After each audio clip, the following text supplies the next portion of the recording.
क्या बताते हैं कि मानत नामन मोरा साधो मानत नामन मोरा रे, बार बार मैं ये समझाऊं जग में जीवन थोड़ा रे। फिर क्या बताते हैं, कहते हैं शरण पड़े को गुरु संभाले, शरण पड़े को गुरु संभाले, जान के बालक भोला रे। कह कबीर तुम चरण चित राखो, जो सुई में डोरा रे। अब देखो परमात्मा कहते हैं कि आपको भगवान यानी दास को तो निमित्त बना रखा है, सारा का सारा कार्य वो कबीर भगवान कर रहे हैं, आपका पिताजी।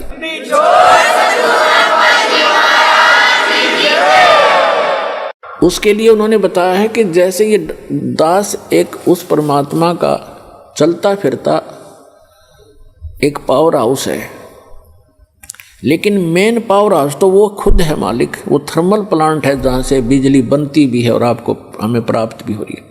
इससे आपको आगे कनेक्शन मिल गए। जैसे आप कोई मोबाइल कनेक्शन ले लेते हो, कोई तार नहीं, कोई कनेक्शन जोड़ा दिखता नहीं और सारा काम कर रहा है, और जिस दिन आप उसका बिल नहीं भरोगे तो कनेक्शन ऑटोमेटिक वहीं से कट जाएगा, आपको बताने की जरूरत नहीं पड़ेगी। तो इस प्रकार ये दास एक चलता फिरता परमात्मा की पावर का एक छोटा वो समझ लो पावर हाउस, और इससे जिसको कनेक्शन मिलेगा उसके घर में वो पावर आएगी, उस परम पिता की 3 फेस की।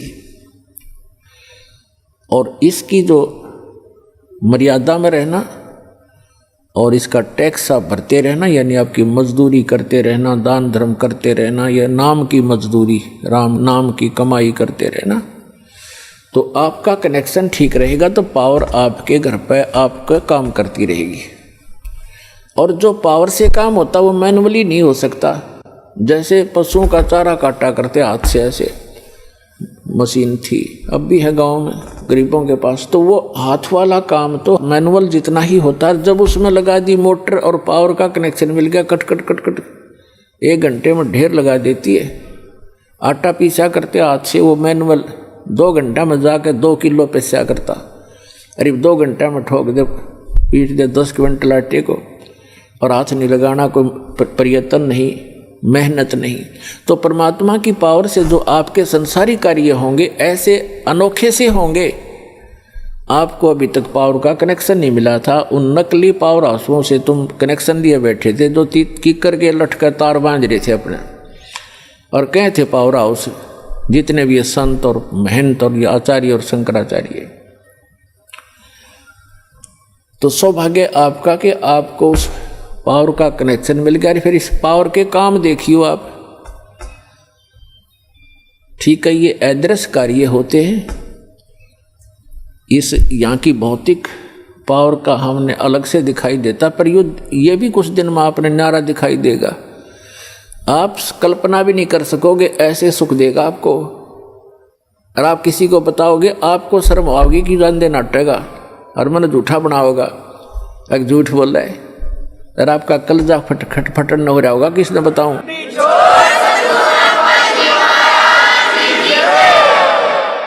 तो प्रसंग चल रहा है कि सतगुरु के उपदेश का लाया एक विचार, जय सतगुरु मिलते नहीं हम जाते नरक द्वार। नरक द्वार में दूत सब ये करते खेचा तान, उनसे कदे ना छूटता फिर फिरता चार खानी में भरमता। 84 लाख योनियों में गधे कुत्ते सुअर की योनि भोगता, और कभू न लगता पार, 100 फेरा सब मिट गया मेरे सतगुरु के उपकार। ओए होए, यानी उस गुरुदेव जी के उपकार से ये सारा मेरा झंझट समाप्त हो गया। पुणात्माओं देखो, उद्देश्य रखना अपने यहाँ से पीछा छुटवाने का। ऐसा ज्ञान बता दिया जाएगा, आपको आत्मा से ग्लानि हो जाएगी पुनर्जन्म की, और जब तक आत्मा में हेट नहीं होगी इस पुनर्जन्म की, तो आपका कभी ना कभी पैर फिसल जाएगा। ठीक है, यदि आप पार नहीं हुए तो आपके पास इतना भक्ति धन हो जाएगा कि आपका हजारों युगों तक तो ये काल आपके पंजे धरती पर नहीं टेकने देगा, और इस पृथ्वी पर बिना मोक्ष नहीं हो सकता। ऊपर तो इसका जबरदस्त भयंकर जाल है, वहाँ आपके पुण्यों का नाश करवाता है, वह देवता बना के इंद्र बना करके वहाँ बड़े बड़े आपको होटल बना रखे, नाचना गाना सारा दिन, काम में कोई नहीं, अपनी पूंजी आपकी नाश होती है। वहाँ ऐसे ऐसे इसने जुगाड़ जोड़ रखे और आपके ही कमाई से अपना यू धंधा चला रहा है, यो 21 ब्रह्मांड चला रहा है। आपके पुनों का 10%, किसी रेस्टोरेंट में इसने 15% और किसी में 25% की कटौती यानी कमीशन रखा है। उस कमीशन से ये काम चला रहा है। ये तो भिखारी है उस भगवान के आगे, जिसको तुम भगवान मानकर पूज रहे थे ब्रह्म तक। तो पुण्यात्मा यहाँ परमात्मा बताते हैं कि सतगुरु की शरण में आने से आपके ये सभी संकट दूर होंगे, जन्म और मृत्यु का रोग नाश होगा।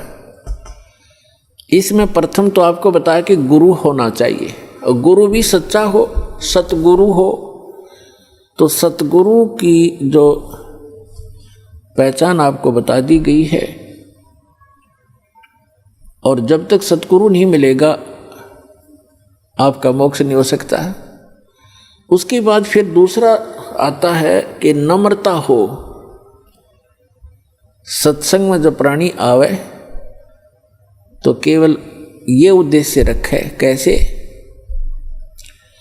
परमात्मा कहते हैं संत मिलन को चालियो तज माया अभिमान, जो जो कदम आगे रखे वो हे यज्ञ समान।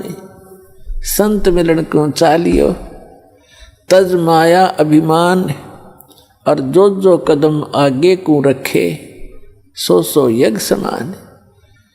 अब जैसे आप यहाँ आते हो, आप चाहे कितने धनी हो, कितने आप उच्च पोस्ट प्राप्त हो, चाहे यहाँ का प्रधानमंत्री हो, चाहे पूरी पृथ्वी का राजा हो, परमात्मा के मिलने के लिए जब चले, यानी सतलोक आश्रम बरवाला की तरफ जब चले, कहते हैं संत मिलन को चालियो तज माया अभिमान। और जो जो कदम आगे को रखोगे फिर माया अभिमान से लैस होकर के, रहित होकर के, एक आत्म रूप में, एक दास रूप में आप इधर को प्रस्थान करोगे। आपके एक कदम के रखने की कितनी वैल्यू बताई है, कितना पुण्य होगा आपको। एक अश्वमेघ यज्ञ के तुल्य आपको एक कदम का पुण्य होगा। चाहे आप गाड़ी में आते हो, चाहे अपनी किसी मोटरसाइकिल कार में आते हो, चाहे बसों से आते हो, ये सारे कदम हैं, जैसे किलोमीटर होते हैं। तो संतों ने इसको कदमों में मापा है कि वहाँ से यहाँ तक जितने भी आपके कदम रखे गए, जितने कदम बने, कहते हैं उतने ही यज्ञों का पुण्य मिलेगा यदि आप इस भाव से सत्संग के अंदर आओगे। जैसे रोगी होता है, रोगी को ये पता लग जाता है कि दीर्घ रोग है, और यहाँ के लोकल हॉस्पिटल के डॉक्टरों ने मना कर दिया है कि आप जाइए ऑल इंडिया इंस्टीट्यूट दिल्ली में। तो वहाँ जब ये डायरेक्शन मिलकर इंसान जाता है तो वहाँ चाहे प्रधानमंत्री हो और चाहे कोई फैक्ट्री मालिक हो, कितना उच्च पोस्ट प्राप्त व्यक्ति हो, उस समय उसको अपनी जान दिखाई देती है, अपनी पोस्ट पद दिखाई नहीं देता। डॉक्टर कहता है लेट जाइए, वो तुरंत लेट जाता है। डॉक्टर कहता है ये कपड़े निकाल दीजिए, तुरंत निकाल के रख देता है। उस समय उसके नखरे खत्म हो जाते हैं और तभी वो उपचार प्राप्त करता है।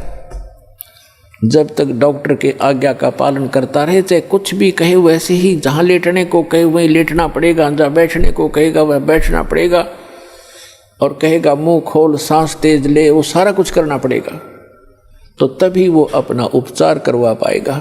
तो ठीक इसी प्रकार जब आप सतलोक आश्रम बरवाला की तरफ आवें, संत मिलन को चालिए तज माया अभिमान, और जो जो कदम आगे रखे ओ हे यज्ञ समान। तो आपको इतना पुण्य मिलता है यहाँ आने का। आप क्योंकि संत है नहीं पृथ्वी पर कोई। संत मिलन को चालिए, संत की तरफ चलने मात्र से इतना लाभ है, फिर यहाँ के लाभ होगा वो तो गिनती नहीं हो सकती।